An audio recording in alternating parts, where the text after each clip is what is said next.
Typhus వణికిస్తోంది. Positive కేసులు, మరణాల సంఖ్య పెరుగుతోంది.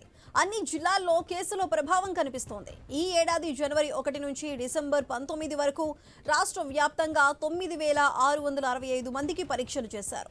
1,884 మందికి పాజిటివ్గా తేలింది. వీరిలో స్క్రబ్ టైఫస్ లక్షణాలతో 17 మంది మరణించారు. వారికి దీర్ఘకాలిక అనారోగ్య సమస్యలు ఉన్నాయని గుర్తించారు. ఈ నెల 17న అన్నమయ్య జిల్లా, అనంతపురం జిల్లాలో 2 మహిళలు మృతి చెందారని అధికారులు గుర్తించారు. దీనికి సంబంధించి పూర్తి అప్డేట్స్ మా ప్రతినిధి రామాంజనేయులు అందిస్తారు. రామాంజనేయులు, చెప్పండి, ఏపీ వ్యాప్తంగా కూడా స్క్రబ్ టైఫస్ వ్యాధి బారిన పడిన పేషెంట్స్ ఎక్కువ అవుతున్నారు. దీనికి సంబంధించి అధికారులు ఎటువంటి చర్యలు తీసుకోబోతున్నారు? పూర్తి అప్డేట్స్ ఏంటి? ప్రస్తుతం ఆంధ్రప్రదేశ్ రాష్ట్రంలో దాదాపు ఈ వ్యాధి మొత్తం పట్టణాలకే కాదు, దాదాపు గ్రామీణ ప్రాంతాలకి కూడా సోకింది అని చెప్పి వైద్య రంగము ఒక నిర్ధారణకు వచ్చింది. ప్రధానంగా దీని మీద చాలా వరకు కూడా ప్రభుత్వము ఫోకస్ పెట్టింది. అందులో భాగంగానే దాదాపు రాష్ట్రంలోని అనేక ప్రాంతాలలో వీటిపైన ఈ వ్యాధి లక్షణాల మీద ఆంధ్రప్రదేశ్ ప్రభుత్వము ప్రత్యేకంగా ఫోకస్ పెట్టి ఆ లక్షణాలు కలిగినటువంటి వ్యాధిగ్రస్తులందరినీ కూడా పరీక్షలు చేసింది. అందులో భాగంగానే ఆ వ్యాధితో బాధపడుతున్నటువంటి అనేక మందిని ప్రభుత్వ ఆసుపత్రికి వచ్చేటువంటి రోగుల్ని ప్రత్యేకంగా వాళ్ళని గుర్తించి వాళ్ళకి ప్రత్యేకమైనటువంటి వైద్యము అందించే సౌకర్యాలను కూడా ప్రభుత్వం కల్పిస్తుంది.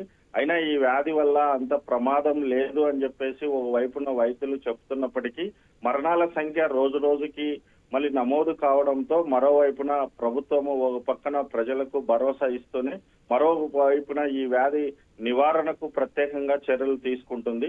అయితే జనం మాత్రం ఈ వ్యాధి సోకిన వెంటనే వైద్యుల్ని ఆశ్రయించాలని చెప్పేసి చేస్తున్నప్పుడు కూడా ప్రభుత్వ ఆసుపత్రిలో ప్రధానంగా మరి సరైన సౌకర్యాలు లేకపోవడం కారణంగానే మరణాల సంఖ్య పెరుగుతుంది అనేది బాగా స్పష్టంగా అర్థమవుతుంది. ఇప్పటికీ అధికార లెక్కల ప్రకారం 17 మంది మాత్రమే చనిపోయినారని చెప్పేసి మరి ప్రభుత్వం చెబుతున్నప్పటికీ కూడా ఈ మరణాల సంఖ్య మరింత ఎక్కువగానే ఉంటుంది అని చెప్పేసి మరి మరోవైపున ఒక వాదన అయితే ఉంది. ప్రభుత్వ పరంగా ఈ వ్యాధి వచ్చిన వెంటనే ఎలాంటి ఈ లక్షణాల మీద ఎలాంటి చర్యలు తీసుకోవాలా అనేది ప్రధానంగా ఆంధ్రప్రదేశ్ ప్రభుత్వము మరియు వైద్యం అందిస్తున్నటువంటి ప్రభుత్వ వైద్యశాలలకు సరైనటువంటి మరి ఆదేశాలు లేకపోవడము, వాటికి సంబంధించినటువంటి మందులు కూడా అందుబాటులో లేకపోవడం అనేటివి కూడా మరి మరోవైపున ఆందోళన కలిగిస్తున్నటువంటి పరిస్థితి ఉంది. అయితే ఈ వ్యాధి లక్షణాలు తీవ్రమైన జ్వరం రావడము, తలనొప్పి, ఒళ్ళు నొప్పులు, మరి చలి, ఈ లక్షణాలు ఉన్న వెంటనే మరి వాళ్ళందరూ కూడా ప్రభుత్వ వైద్యుల్ని సంప్రదించాలని చెప్పేసి మరి వైద్యులు కూడా సూచిస్తున్నారు. అయితే ఇది చలికాలం కావడంతో ఇవన్నీ కూడా సాధారణమే అని చెప్పేసి మరి జనాలు భావిస్తుండడం వల్ల, కొంతమంది నిర్లక్ష్యంగా వ్యవహరిస్తుండడం వల్లనే ఈ వ్యాధి మరింత సోకి